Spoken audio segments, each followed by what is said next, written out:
Hi and welcome back to Surviving Mars.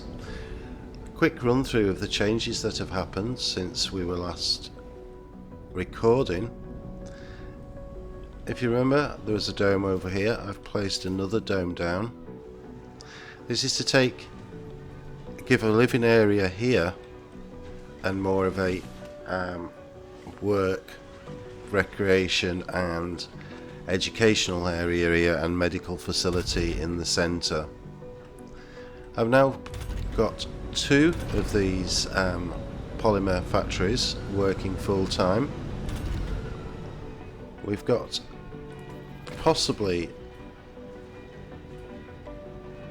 two people who are unemployed at the moment in this area, which includes this as well. Over here we got the large dome and this odd shaped one. Again, we have more jobs than we actually have colonists, so that's good. That's good there. Over here we still have these two domes. We have 18 available work slots.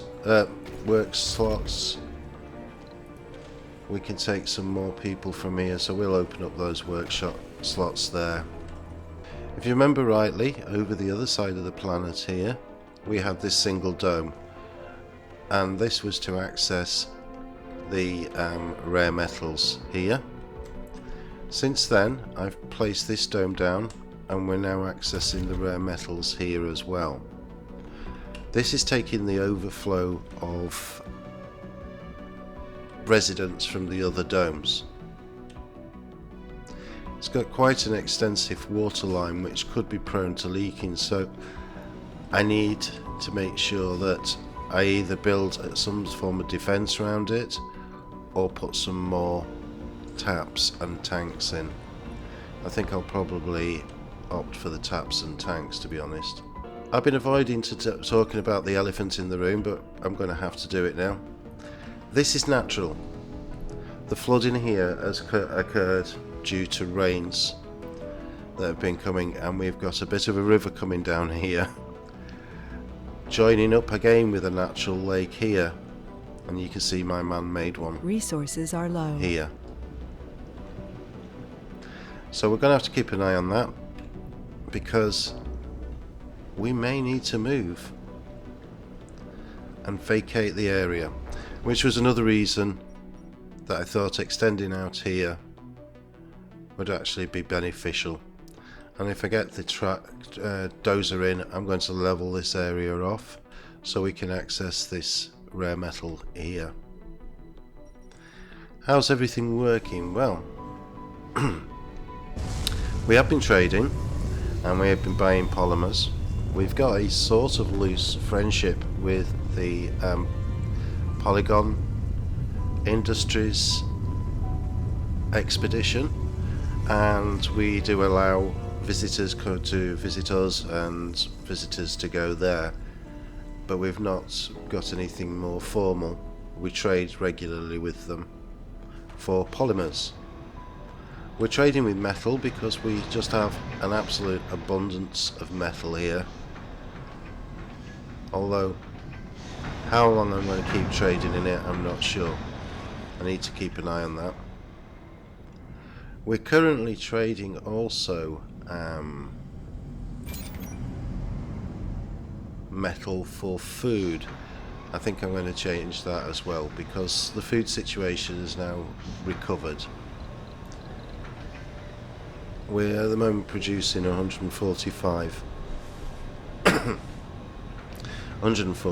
units of food to the 81 we need. Power wise, well, we're producing 898, 97, 96, 94, okay, and there we go, 949.9 during the day.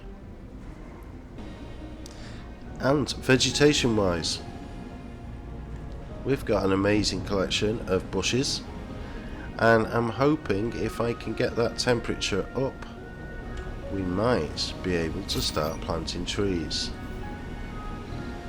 We need to have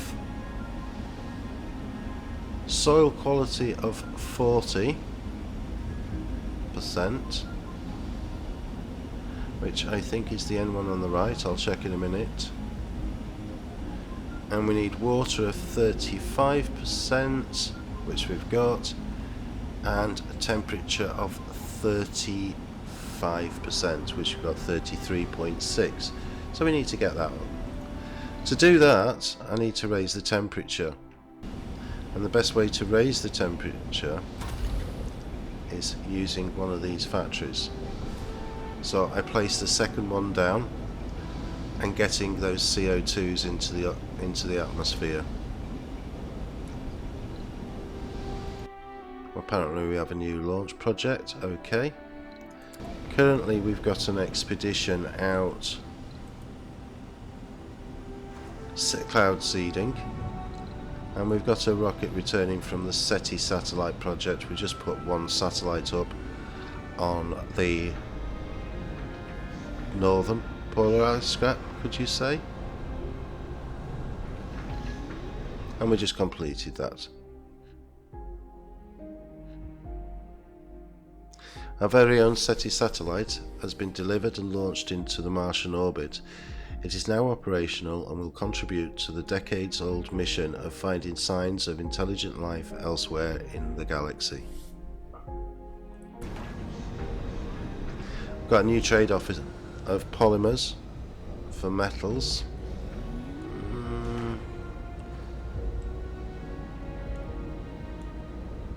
Actually, I'm going to reject that for the moment and change that into a landing pad,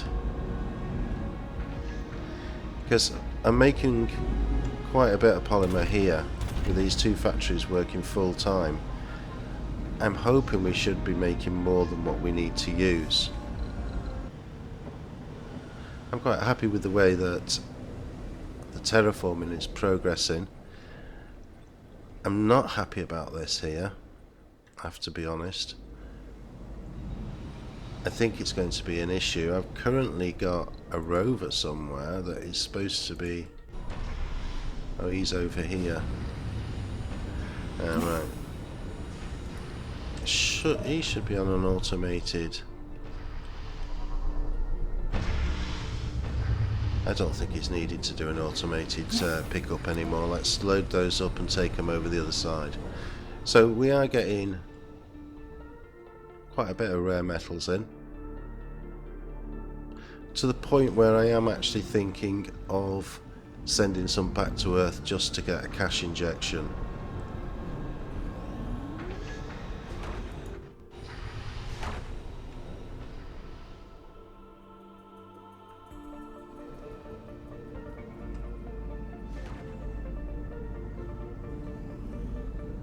I am actually quite worried about this. So guys, we have 3 lakes, 2 in the mountains and the one at the bottom. What I would like to do is to ask you to name each of the lakes. So the 2 at the top will be Lake A and Lake B. The Lake A will be on the left and Lake C will be the big one at the bottom. So Lake A, B and C. The A and B are in the mountains, A is on the left, and if you give me a name for each of these lakes, we'll name them that. Okay, we've got a ship coming back into land, let's put it there.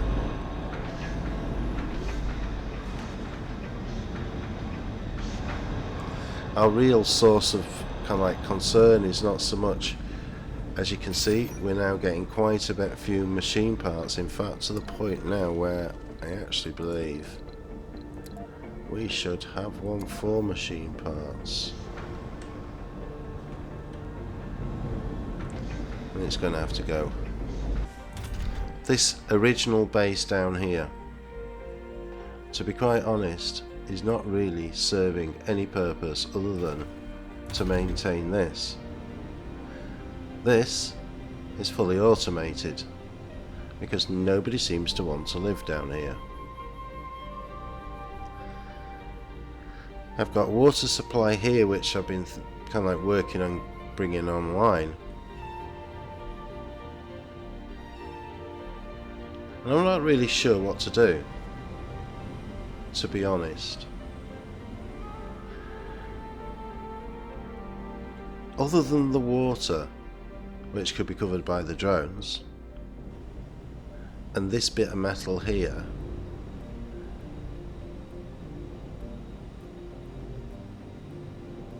I don't know whether to close it down or leave it working until it finishes. Right, this rocket needs to know what it's going to do. Right.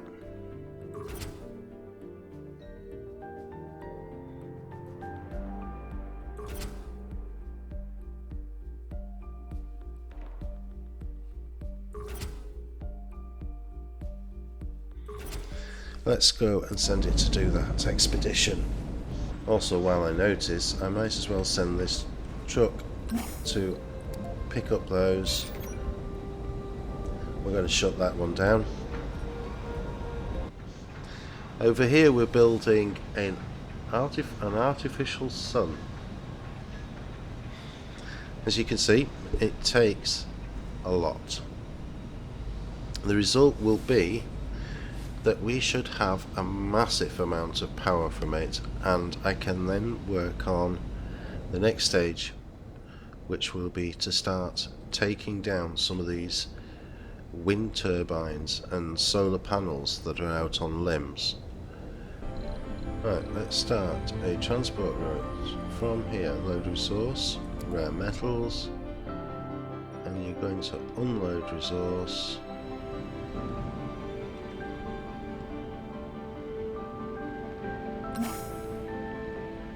Okay. He's now on his way.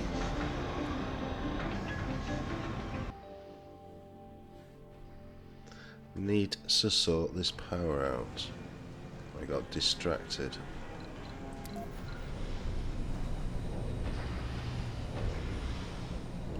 You know what? It's going to be quicker to get a supply pod.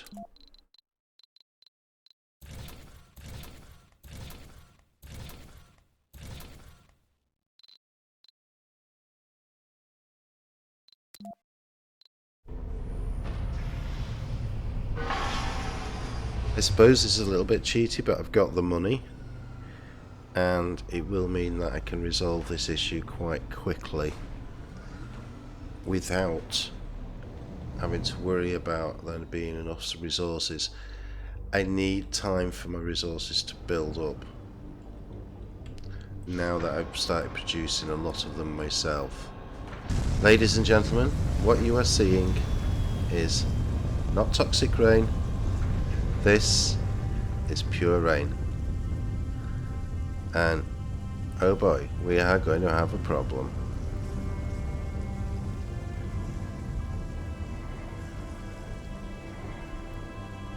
I'm actually thinking of shutting this down. I don't see the point in it, because surely that is where we are up to. And on that note, I'd like to say thank you for watching. If you enjoyed this video, please leave a like and subscribe.